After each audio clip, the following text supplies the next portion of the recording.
Hello guys, nagkain na si Horan, no? Nagkain na yung asawa ko, karating lang. So tingnan niyo asukan si. What kind of sauce that, honey? Hoisin. So, idinidip niya sa hoisin sauce. How about my french fries? Minarinate ko yan eh.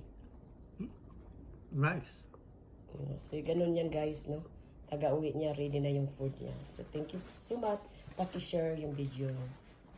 Bye!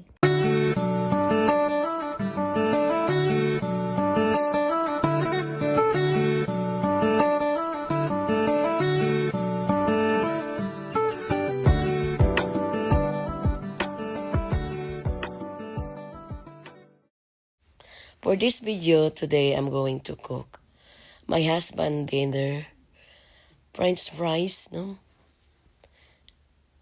So my own recipe for French fries, I'm going to prepare him dinner.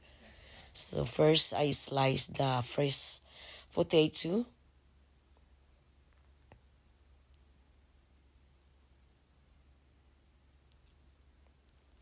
It's very delicious, and then I marinate with the black pepper, beef powder, Himalayan salt, Italian seasoning, garlic powder, onion powder, and also chili powder, and a little bit of olive oil, and chicken powder, and a little bit of sugar. And you have to mix it really good. Thank you to all supporters, silent viewers, subscriber. So now we have to put a sit aside inside the refrigerator to marinate a couple hours. And then we have to take out the ref and have to put the paper towel on the top and fatten. You have to pat it, and also you have to air fry for 6 minutes. And then you have to put the outside, and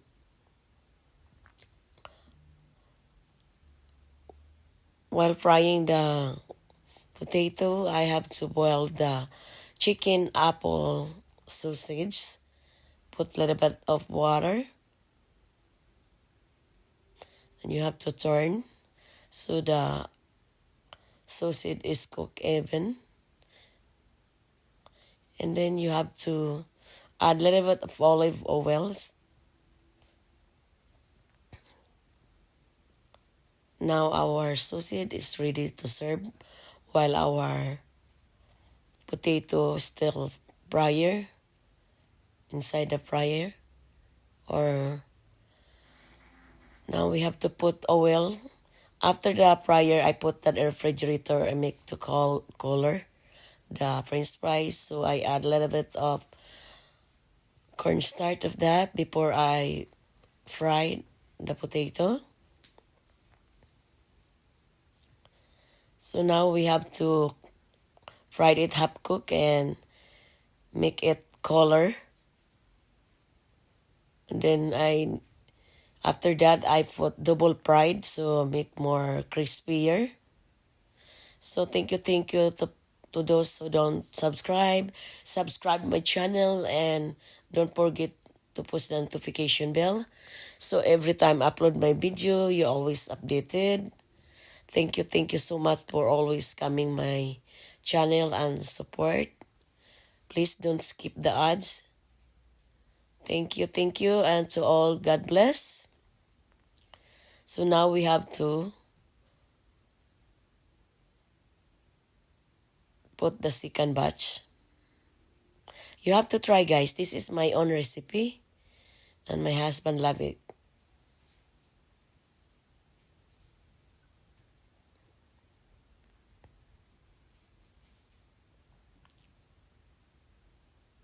So now I double fry that French fries to make more crispier.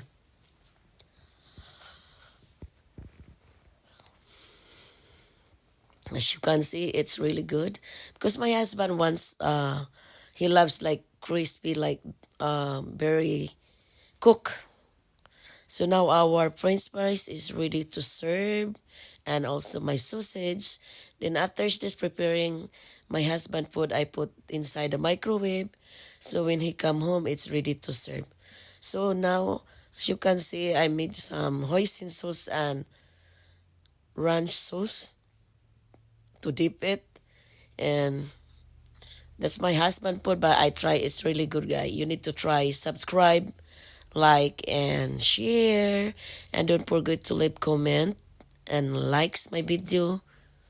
And don't forget the push the notification.